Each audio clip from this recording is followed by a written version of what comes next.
Welcome to the Black Entrepreneur Experience podcast, inside the business, buzz, and brilliance of Black entrepreneurs. Here is your host, Dr. Frances Richards.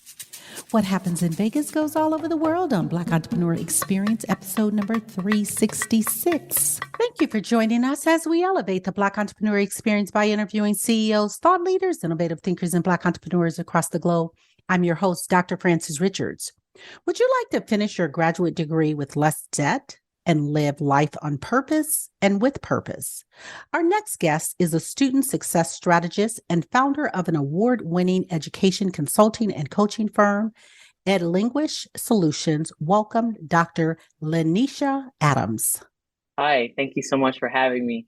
I've given our audience such a brief bio. Why don't you fill in the blanks and share with our audience what you'd like them to know about you and your business? Sure thing.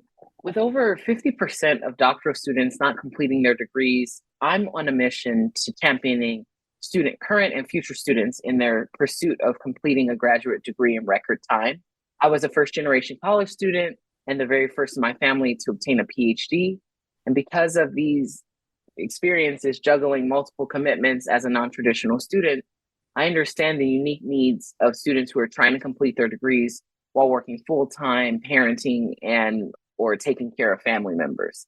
I also co-founded Black LinkedIn is Thriving, a community with the purpose to empower and connect African-American professionals to unlock their limitless potential. It's also the only Clubhouse community featured twice in Forbes. And in addition to my working and professional passions, I'm a mentor to two amazing young women, a big sister, I'm a wife, mother of two wild, beautiful, and madly curious boys, ages 2 and 4. Why education? Mainly because I believe in the idea that it's the way in which you change your life and your thinking to fuel your life. When I was in school, grade school, I was always touched by the educators who had such a strong passion for devoting their life to that as a vocation. And I've had some amazing educators. And so that left a huge impression on me. And when I picked my first job or career pathway, I wanted to be a teacher, just like my favorite teacher, Miss Arlene Jindian, who was my grade English teacher. And when I got into that, I saw a lot of problems, like as a professional, about the field, and quickly changed my thinking about wanting to be the change in that particular position, career-wise. And so I started thinking more broadly, looking at it from a more entrepreneur perspective, where I could impact or have an effect on education, but I wanted to do it outside of the classroom. Talk about motherhood and entrepreneurship. Oh, the struggle is often very real. I think went off on my own to start my business or to do it full time in 2017. And that was a year before 2018, my first son. So I had been doing my business for 1 year part-time while working full-time for someone else. And then in 2017, I was like, I'm going to do this. I'm going to try to figure it out, create a good foundation. My husband and I were talking about having children. And I thought, if I get into the hang of this, it'd be a good way to have revenue coming in while also being there for my children.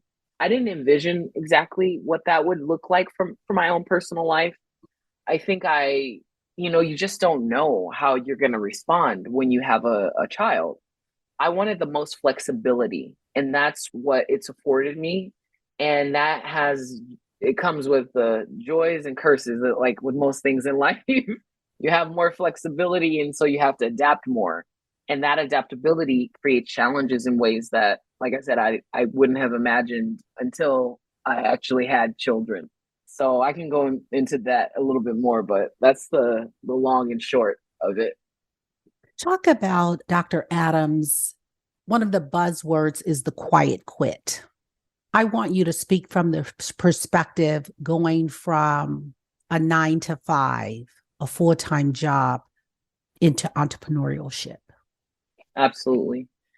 Quiet quitting, just like there's so many of these buzzwords that are just not precise enough to describe what that is.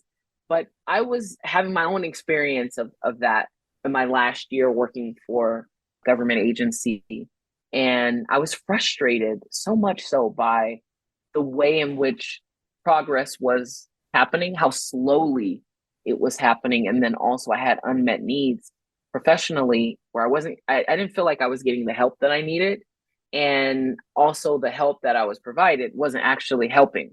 So it created this perspective that if I really wanted to break out, right, and affect change in the way that I envisioned it, then I would have to assume all the risks and the rewards of doing so. And again, like with most things in life, you don't really know exactly what that looks like until you're actually in it. And when I transitioned to do that from 9 to 5, or actually I was working 8 to 7, which was just untenable. And so I thought, I had the thinking, if I'm going to work like a dog and do it, I might as well do it for myself. And I actually adopted that same thinking. Now, over the years, I have had to transition that thinking to, you don't have to work like that. I mean, I really bought into this idea that working hard will equal success. And so it keeps you on this like kind of hamster wheel, this kind of thinking.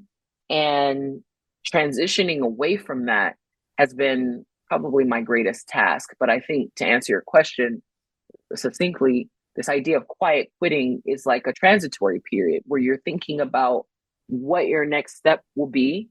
And then once you're ready to take the leap, do so, but also embrace this just huge unknowingness of how you're going to adapt to whatever the new pathway is. And this kind of idea, this notion of being highly adaptable is, I think, a very good foundation for success, at least the way I think about success. And just for the audience, I want to read this key takeaway for the term quiet quit, or quiet quitting refers to employees who put no more effort into their jobs than absolutely necessary. So I just wanted to clarify for anyone who, like you said, it's so many buzzwords going on nowadays. Let's talk about marriage, money, and entrepreneurship. Yeah, there's a lot to say there. I think the main thing is I have to call out my privilege of being married to someone who works government job, who is in the Commission Corps, which is a uniformed service. So it's like it's like he's in the military. So he serves our country in the U.S. Public Health Service. And that comes with major benefits, one of them being tax-free housing allowance. And we get to take advantage of the VA loan. And that kind of security provides a buffer for my life. And so I think it's important to call that out. Not that everybody needs to know my business like that, but I think it's important to help people understand that's kind of the position that I'm in and where I'm speaking from. So in a partnership, this marriage, and we have 2 small children in this house, I'm able to take risks as an entrepreneur. Maybe some months I have less income because we've lived below our means, and we've created a life where I get to take a lot of risks with my income to operate the business because I'm bootstrapping. And then he is working his government job with that salary. And so we reduce our expenses in our life in order to support that. That's kind of the best way to tackle that question that you asked about all of those things combined. You know, Dr. Adams, thank you so much. We want to first thank your husband for serving. And I want to thank you for being so authentic in terms of sharing and labeling it a privilege in terms of how you're coming at it. Because so many Black entrepreneurs, we don't have that privilege. And to be able to, so it is that hustle and grind. So I appreciate your authenticity and sharing that you're coming from a different space. And you talked about bootstrapping. So you're not getting any kind of capital or funding or anything like that. You're using your own reserve that you make in the business. Absolutely. So I appreciate that. Thank you for that. Mm-hmm. Fill in the blank. Thank you, pandemic, because. Ooh, that's such a hard one. Thank you, pandemic, because I slowed down. I gave birth to my second son during the pandemic. I slowed down to create space to write my first book and have my first product. And I had a huge health crisis or episode, and that categorically changed my life in a way that I suppose is good, but I'm in the middle of navigating it. So I don't know. I don't know. It's like I'm grateful for what I'm learning, but I don't know if I'm thankful for it. You know what I'm saying? If that makes sense. Talk about your book and your product. Yeah. So my book is called Me Power, and I recently won an award for that work, for that body of work. Put a lot of blood, sweat, and tears in that text. This nonfiction, and I really talk about me power as knowledge of self combined with principled action in 5 key ways. Embrace your barriers, focus on your strengths, speak for your life, choose your guides, and ritualize your reflection. And it really is teaching folks how to combine self knowledge, who you are, and how that changes over time with principled action to catalyze change for yourself and others. And it's interesting. I wrote it. I thought, oh, I had just had a baby. I'm going to write a book because everything shut down, and I thought things were going to really shut down for me and my business in a way that where I had the opposite effect, right? Because when you have things shutting down, people are like, I want to go back to school. I really want to figure out how I'm going to get into grad school. And there was a lot of government funding for research projects and consultancy work. And so I was slammed.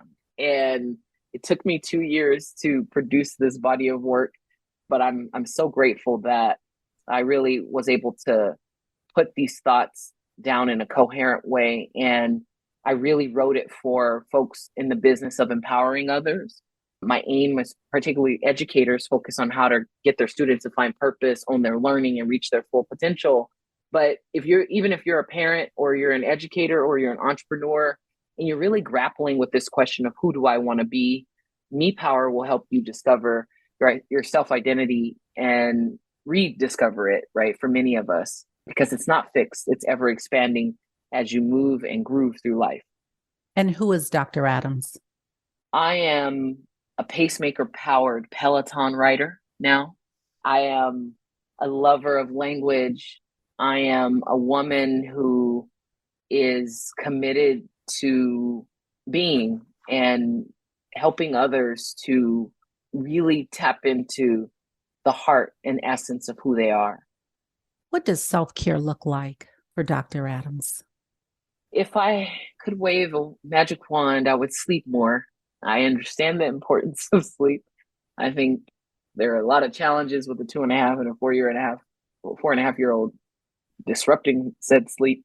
Sleeping more is going to be at the top of my priority once these kids can get out of their phases of waking up early or staying up later in the middle of the night, doing whatever they do.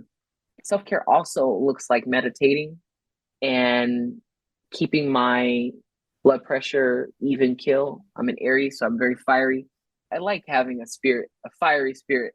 I try not to get too hyped, but I like this kind of energy, where you're excited and you're like, you're popping off, like this kind of way I love it. But now I have a heart condition. I have to like be cool, be easy, be more chill and tranquilo. And it's just funny. Like I think that dominates a lot of my thinking about, how do I stay measured, calm, even kill, so that everything's regulated. And then self-care also looks like drinking a lot of water and being more mindful of how I am physically. So am I standing up a lot? Am I getting enough steps in? Am I just honoring the vessel that I occupy on planet Earth? And I'm always looking for ways to really move the needle to improve that. Talk about co-founding Black LinkedIn Thrive and being featured in Forbes. Yeah, so Black LinkedIn is Thriving is really cool. So there's an article in the New York Times called the headline, Black LinkedIn is Thriving. Does LinkedIn have a problem with that? And in the article, it's written by Ashanti Martin. It came out in October 2020. And in that article, Ashanti features dominant voices on LinkedIn talking about their experience as Black professionals and how they're navigating it. And then if you remember, when George Floyd and the response to how he was murdered, how that happened across every context. On LinkedIn, there were dominant voices talking about that and really speaking truth to power in ways that were unprecedented on that platform. And, we see on Twitter, we have Black Twitter, but was there ever like a Black LinkedIn? And there is. And so it was cool to read this article and to think about some of the themes represented there. One of the kind of subtext of the article was this notion of our identity as Black people and how it's multifaceted. There isn't one way, there isn't one kind of Black, right? And also it's worldwide. So like this notion of the diaspora and how that looks different depending on where we are, but yet because we occupy darker skinned bodies and the melanin, people hate on us in certain contexts. So what does that mean for us as we navigate that? What does that look like? How do you respond to it? And then how, in spite of maybe some of this venom that we get, how do you still thrive with that? How do you go beyond just thinking about basic survival, even when you're hustling, bustling, struggling? At the time, I was pining for an invite for Clubhouse, this audio only app. And one of my favorite collaborators, Bianca Jackson, she had, they gave you only limited ones. So I had to ask her a few times to give me the invite. Finally, she gives me the invite. Then she's like, okay, what are we going to talk about? I'm like, wait, how does the app work? She's like, girl, just pick a topic and let's talk about it. Open a room and let's talk. I had no idea what this meant. I'm academic minded. So I said, okay, well, we're going to talk about this article that I read. And I think it'd be very interesting to hear what people think about this. So I had questions and we were going to unpack the article. We opened that room, 500 people flooding in because they were really attracted with the Black LinkedIn describing idea. What is Black LinkedIn? Where is it at?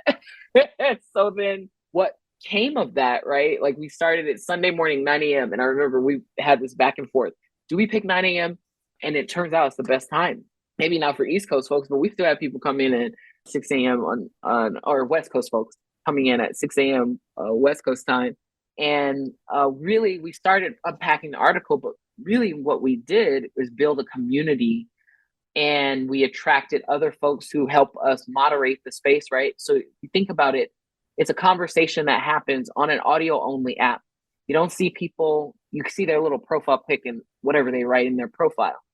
But when we did it, we didn't know, first of all, there'd be hundreds of people in there. So people come up to the stage, you don't know what they're going to say. They might say crazy stuff. You have to moderate that. They're messaging you in the back end. So if you have hundreds of people, you need more people to help navigate all that. So we built it out to have 5 moderators. Then we had guest moderators coming in to help us navigate all of that. And what was beautiful was in the beginning, all the folks featured in the article, including the person who wrote the article, were on Clubhouse and they saw the title and came to us. I didn't know these people beforehand. I didn't know Ashanti, right? I knew her writing, but I didn't know I didn't know her. And it was just really cool, right? So we would deconstruct the article idea theme-wise. Then we started talking about it with the actual people featured in the article. And then we evolved to building a community where we have a space on LinkedIn, a group where people can join and network and connect in ways that help us thrive, right? And so maybe you're a parent and you are a new parent and you're an entrepreneur. Well, there's a whole community called the Parentpreneur Foundation. And a lot of us are in both spaces. And so how cool is that? You can connect with hundreds of people who have that same identity. Oh, and by the way, they're Black.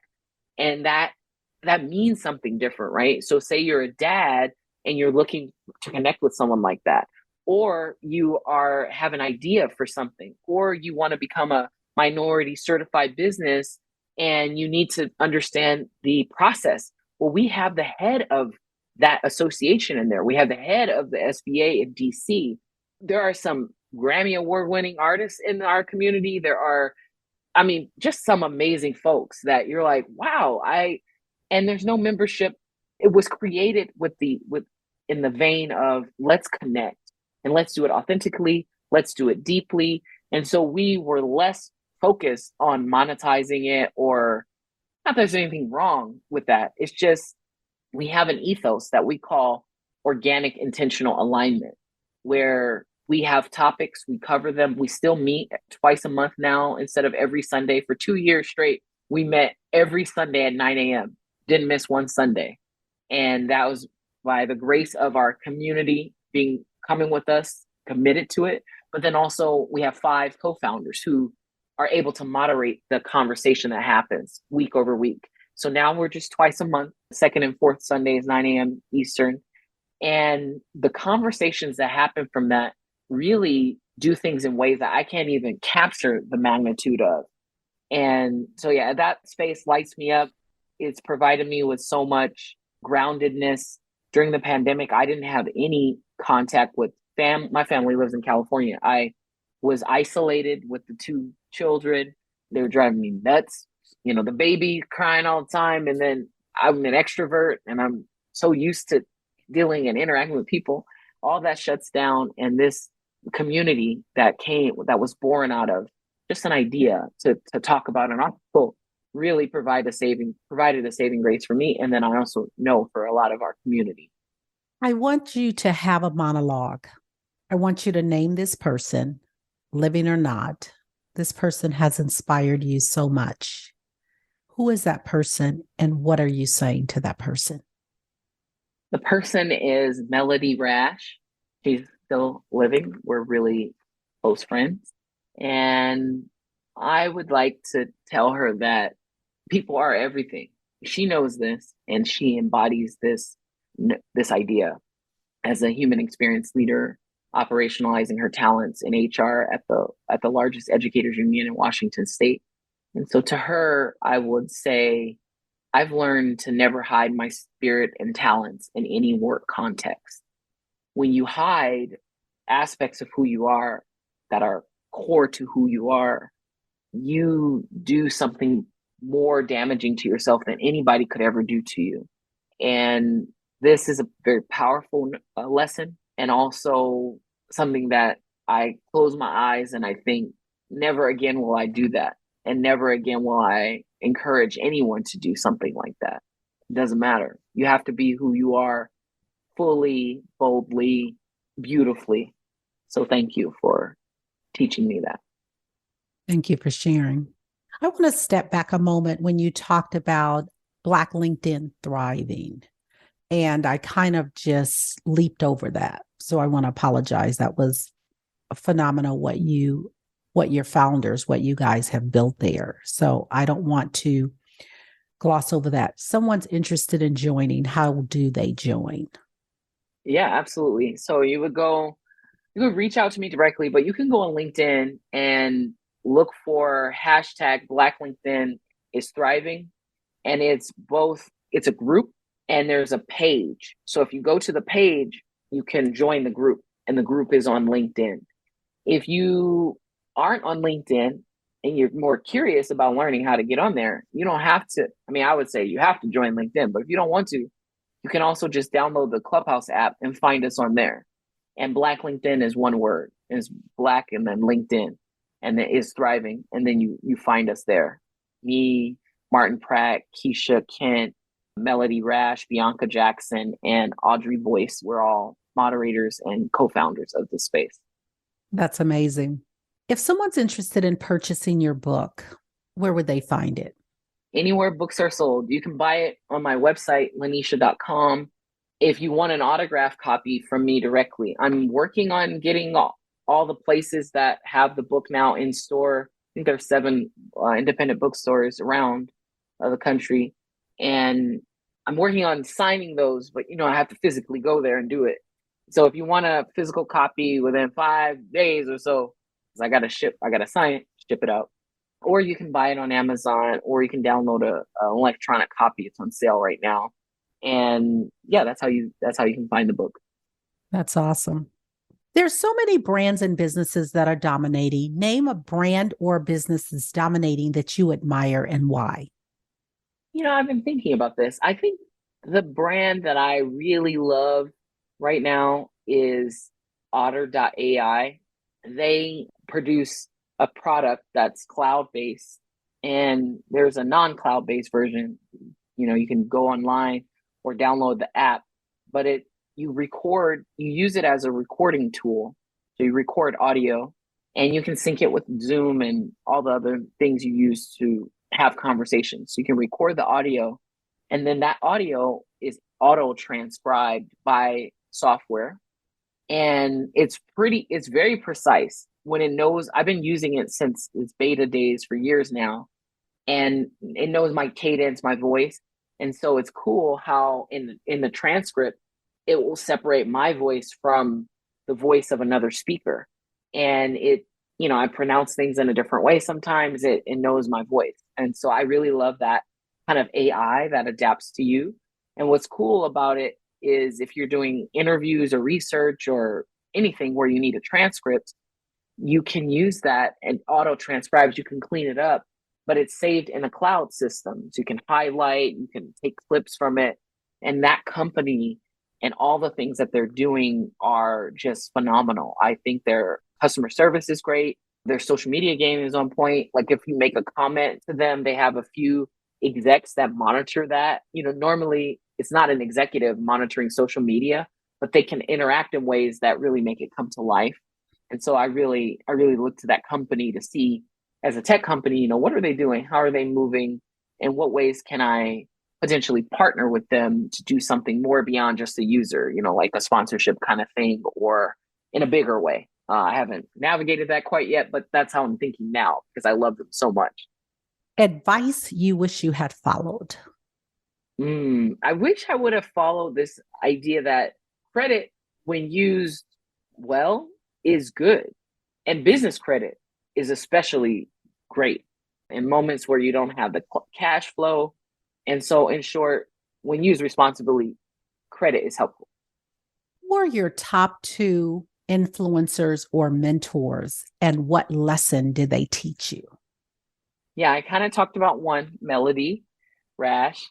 My other top influencer is also a hero of mine. I don't have very many heroes. It's funny. I have categorically one. I'm my own hero. And the person who's influencing me a lot and who has been since I was about 14 years old is Aline Jindian, my ninth grade English teacher. And she embodies living your purpose in ways that empower others naturally. She's teaching me that all the time, even though if you were to ask her, I don't think that would be her primary focus, which I love because it's just part of who she is as a person. Beautiful. That's one of my top influencers. Who is your ideal client? My ideal client is an organization, someone who works in a decision-making capacity for an organization that is a learning institution. I think all organizations are learning institutions, but some don't believe that. And so the ones who really are inherent about that are, schools, universities, nonprofits, but a learning organization that's looking for ways to move the needle for their team and in a way that isn't coming from the outside in, but that's going to facilitate all the power players or part of that organization and to help amplify the strengths and talents that they already have. So someone who really believes in their people and want to come up with an innovative way to really tap into those folks, that's my ideal client, because then they would have me come in to workshop with them, to unpack the themes from the book with them, to connect this notion of me power and the 5 principles to something practical that they do within that learning context. And so that's my ideal client. The word is play. How did you play today, or how will you play today? Yeah, I play every day. I think having small children really helps with that. We have these dance parties, and the dance parties are really amazing because they're to songs sometimes that aren't really my jams. They're the kids' jams. And it's kind of cool to, have a dance party to music that maybe isn't your thing, like Elmo, right? Elmo comes up with all these songs that are takes on modern day beats or whatever. And when you get into it, it doesn't matter what the songs are actually. What matters is the dancing and the joy part of that, and kind of playing and mimicking each other. And it's just really wonderful to get to do that every day. I think I would do it even if I didn't have children. I think I might not think about it as frequently, but it's nice to do. It's fun. It's a kind of levity. You get to be moving in your body. And that's my favorite form of play, dance. What breaks your heart? When our ego is bigger than our humanity, when people think that they are more than other people because of what they have or what they think or what they do. What brings you joy? The smallest things in life. Yesterday it was 60 something degrees winter. So that's so unusual.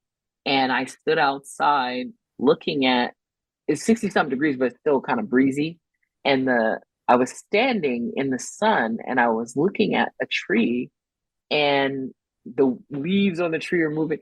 And I was thinking, this is wonderful. And I just felt one of the most deep kind of joys of experiencing that moment, being outside without a jacket, standing out there in the breezy wind, looking at this tree. There's the sun beaming down and thinking, I get to take another breath in this moment. I get to be in right here, right now. That really does bring me joy. What problem exists in the world today, Dr. Adams, that you'd like to solve? I think this idea that when you're not sure of something, when you're uncertain or you're afraid, that you have to, or it's comfortable, easier to look at a situation and think, I'm better because, right? Because you want to have a surety. So this problem of like, when I'm uncertain, I just look at where I could be and I say, oh, I'm glad I'm not there. That to me is a problem because I think it creates this thinking that you're better than another person or better than someone else in a worse off situation. And I don't think we're better. I think we're all in the same mess. I think that we should be our own standard of comparison, where we were to where we are now, not who somebody else is and someone else's misery. What does that have to do with you? I really see that as a problem. And I think that problem leads to actions taken against other humans in ways that are disempowering. And so if I could wave a magic wand, in fact, I devote my life to this kind of work, but if I could wave a magic wand, it would be less of that. That would be gone. And then we would just be our own individual standards. And then when we look to another person, we're thinking, how can I help them? How can I serve them? How can I serve them? How can I be a better person to them? And then in kind, they ask the same question for you. What do you need right now that you don't have to move the needle forward in life or your business? I don't think I have enough help for childcare and all the unpaid labor of being a mother. I don't think I have enough help there. And honestly, I don't think if I had quote unquote help, I could outsource a lot of what's required. And I really wish we had more spaces for this kind of discourse, for this kind of real talk, as I call it, where it's just hard being a provider, a care provider to anybody, where you have children, you have pets, you have elderly people that you're caring for, friends that need your help. It's hard being a care provider. And I think I just need more support for creating space for myself. And that doesn't have to be by myself, but for myself with other people. That's how I accelerate. That's actually how I regenerate a lot of like burned out energy is with others. I'm an extrovert, and quality time with close old friends where we can have these kind of real talk conversations is amazing. And without screaming children in the background, that's even better. Like this is beautiful. So if I could devise a way to get more help in ways that are more in sync with my life. That's less of a transaction kind of thing. I think that would be great. But I'm living a life that is very different than how I grew up, where my mom, who was a teen mom, had an entire village. Her grandparents, her parents, her sisters, their siblings, the grandparents' siblings, all lived in this. That's how I grew up. So I had an entire village of people that were part of my mom's care team. And even when I wasn't with her, if she was at work or she would do whatever she was doing as an adult, I was cared for by someone that I knew and that was trusted in our family. I don't have that for my children, and I'm clamoring to figure out ways to provide that for them. Maybe we have to move to a different place. Maybe I need to see my friends who have children more, who live all over the DMV. I haven't quite figured it out yet, but I have some time, I think. And if I had more help in that area, oh, that would move the needle for me, and personally and professionally, I think. Let's look at a snapshot of the last 30 days. What was your biggest win? Last 30 days. Okay. Biggest win probably was learning that I've sold 500 copies of Me Power since September, late September. And when I learned this information, I didn't have a context. So I thought, oh, that sucks. I need to sell more. That's how I think.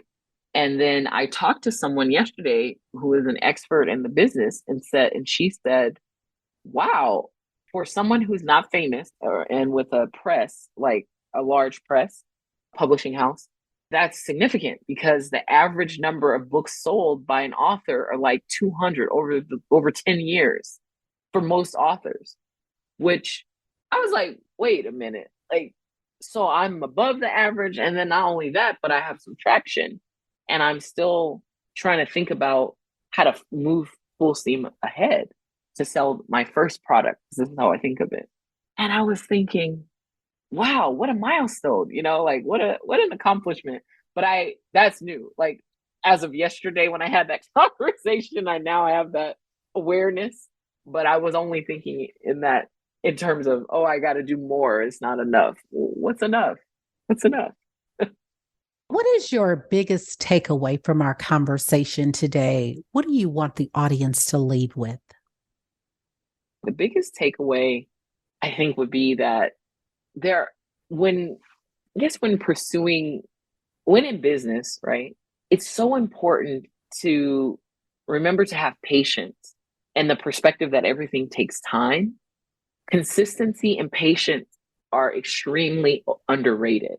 And I think one of the undercurrents of what I've been talking about is how maybe I have a vision, and then I went to execute it. And then through the execution, I learned so many things that enrich my life, enrich my business, enrich my pockets. But then it didn't happen in the time span that I envisioned it.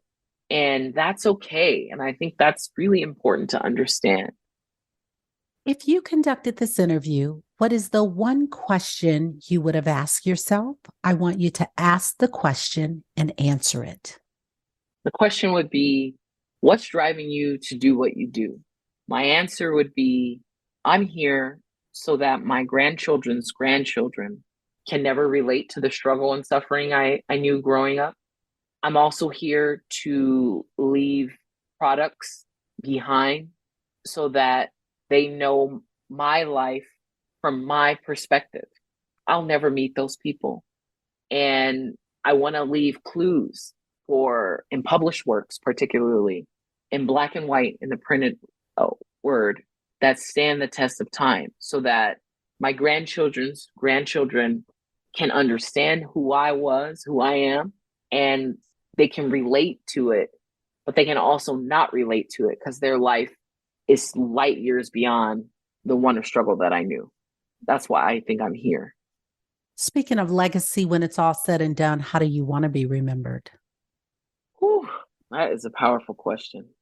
I think about this a lot, actually. I think about it when I think about if today was my last day, what's the impression that I would want to leave? And I think for everyone who's known me and everyone who that I've encountered in any capacity, I think I want them to know that I lived fully. I was honest through and through and authentic. And if you are living your life fully and authentically and honestly, nothing is going to stand in your way. That's the legacy I want to leave behind.